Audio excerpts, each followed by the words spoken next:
Everyone, welcome back to my YouTube channel. तो जैसा कि आपको पता है, मैं आपको सी टेट की प्रिपरेशन करवा रही हूँ। मैंने बहुत सारी वीडियो सी टेट के रिगार्डिंग अपलोड की हुई है, तो आप वहाँ से जाकर चेकआउट कर सकते हैं। आज की वीडियो में मैं आपको बताने वाली हूँ कि आप साइंस की प्रिपरेशन कैसे कर सकते हैं। अगर आपका सब्जेक्ट साइंस और मैथ है तो आपको उसकी तैयारी कैसे करनी है। विदाउट किसी कोचिंग या पेड कोर्स के आप सेल्फ स्टडी से ही साइंस सब्जेक्ट को कैसे क्रैक कर सकते हैं। सीटेट पेपर 2 में साइंस आता है, जिसका भी बैकग्राउंड साइंस और मैथ है। साइंस के 30 क्वेश्चन एंड मैथ के 30 क्वेश्चंस देखने को मिलते हैं। तो आप इस वीडियो में मैं आपको बताऊंगी कि आप साइंस की प्रिपरेशन कैसे कर सकते हो। तो चलिए स्टार्ट करते हैं। सबसे पहले आपको मैं बताती हूँ कि आपको क्या क्या फॉलो करना है। एनसीईआरटी को आपको फॉलो करना है और विद PYQ आपको ये दो चीज़ें करनी है और अपने सेल्फ नोट्स यानी शॉर्ट नोट्स बनाने हैं उनसे, और बस आपकी तैयारी वहाँ से हो जाएगी। उनको बार बार रिवीजन करना है। तो सबसे पहले तो आपको देखिए, एनसीईआरटी की जितनी भी बुक्स होती हैं 6, 7, 8 की, उन सबको आपको फॉलो करना है, उनसे अपने शॉर्ट नोट्स बनाने हैं।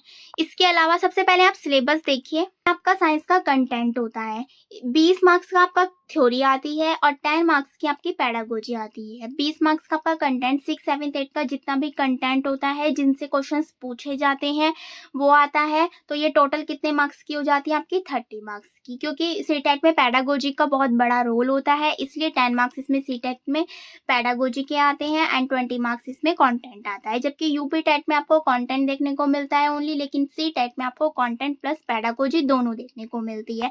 कंटेंट का पार्ट बड़ा होता है, इसलिए 20 मार्क्स इसके और 10 मार्क्स पेडागोजी के आपको देखने को मिलते हैं। इसके अलावा आप सिलेबस देखिए। ये आपको साइंस का सिलेबस दिया गया है, ये सीटेट की ऑफिशियल वेबसाइट पर भी उपलब्ध है और इसका लिंक जो है मैंने टेलीग्राम ग्रुप पर भी डाला हुआ है, तो मेक श्योर आप टेलीग्राम को भी ज़रूर ज्वाइन करें।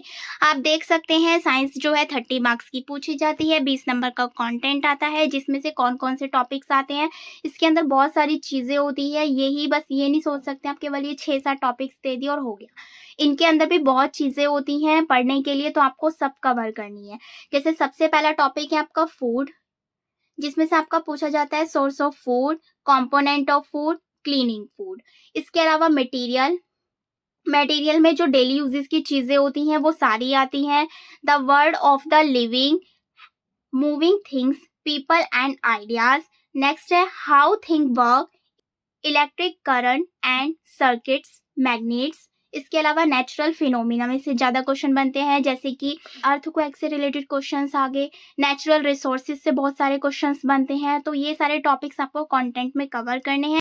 इसके अलावा आपका पेडागोजिकल पार्ट है, जिसके 10 मार्क्स, जो 10 मार्क्स का पूछा जाता है, जिसमें से आप ये टॉपिक्स देख सकते हैं। फर्स्ट टॉपिक है nature and structure of science, nature science AIIMS and objectives, understanding and appreciating science approaches, integrated approach, observation, experiment, discovery, method of science, innovation, text material, aids, evaluation, cognitive, psychomotor, affective, problems, remedial teaching. तो ये सारे topics जो हैं आपको science के syllabus में देखने को मिल जाते हैं, आप ये भी देख सकते हैं। इसके अलावा आप ये देख सकते हैं मैंने अलग अलग टॉपिक्स लिख दिए हैं। ये साइंस का कंटेंट पोर्शन है जो आपको देखने को मिलता है, और ये आपका पेडागोजिकल पोर्शन है।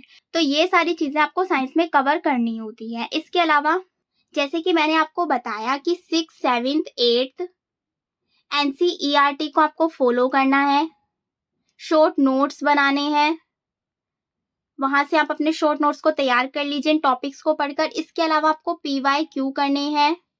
आप देख भी सकते हैं 2011 से सीटेट होता आ रहा है, तो 2024 यानी ये इतने सारे पेपर्स आपको सारे कवर करने हैं। आपको बहुत सारी चीज़ें देखने को मिल जाती हैं, पेडागोजी और कंटेंट दोनों का पार्ट इसमें आपका कवर हो जाएगा। आपको बहुत चीज़ें ये रहेंगी, आपको बहुत चीज़ें सीखने को मिलेगी किस टाइप के क्वेश्चंस पूछे जाते हैं। तो ये सारी चीज़ें आपको फॉलो करनी है। आप इन्हें फॉलो करेंगे तो आपका जो स्कोर है वो 25 से 30 के बीच में ही रहेगा। आपको ये चीज़ें ज़रूर फॉलो करनी है साइंस के लिए। नेक्स्ट वीडियो में मैं एसएसटी को कवर करूंगी कि एसएसटी में आपको क्या क्या पढ़ना है, कहाँ से पढ़ना है, किन चीज़ों पर ध्यान देना है जिससे आप अच्छा स्कोर कर सकें। साइंस की जितनी भी वीडियोस हैं मैं अपने टेलीग्राम ग्रुप पर शेयर कर दूंगी। मेक श्योर आप टेलीग्राम को भी ज़रूर ज्वाइन करें। पेड कोर्स जितने भी चीज़ें हैं, जितने भी सिलेबस का पार्ट है, जो भी चीज़ें हैं, मैं सब कुछ टेलीग्राम पर शेयर कर रही हूँ और मैंने बहुत सारी वीडियोस भी वहाँ पर डाली हुई है। तो आप टेलीग्राम को ज़रूर ज्वाइन करें, वहाँ से पीडीएफ्स को डाउनलोड करें और अपने शॉर्ट नोट्स बनाएं। इसके अलावा मैं साइंस की भी सारी चीज़ें वहाँ पर डाल दूँगी, आप वहाँ से देख सकते हो। अगर आपको एनसीईआरटी की बुक्स नहीं मिल रही हैं तो इससे पिछली वीडियो में मैंने एनसीईआरटी के 2 ऐप बताए हैं, आप उनको डाउनलोड कीजिए। वहाँ से आप अपने साइंस के जो एनसीईआरटी का सिलेबस है वो कवर कर सकते हो। तो मेक श्योर आप वो वीडियो भी ज़रूर जाकर देखें और जितना भी कंटेंट है, पेडागोजी का पोर्शन है, वो सब कुछ मैं टेलीग्राम पर शेयर करूँगी। तो मेक श्योर आप टेलीग्राम को ज़रूर ज्वाइन करें। टेलीग्राम का जो लिंक है आपको कम्युनिटी पोस्ट पर और डिस्क्रिप्शन में मिल जाएगा, तो आप वहाँ से जाकर डायरेक्ट ज्वाइन कर सकते हैं और टेलीग्राम ग्रुप को भी ज्वाइन कर सकते हैं। आई होप वीडियो आपके लिए हेल्पफुल होगी, तो प्लीज़ वीडियो को ज़्यादा से ज़्यादा शेयर कीजिए, लाइक कीजिए, कमेंट कीजिए। अगर आपका कोई और डाउट है या आपको किसी और टॉपिक पर वीडियो चाहिए तो आप मुझे वो भी कमेंट कर सकते हैं। Thank you.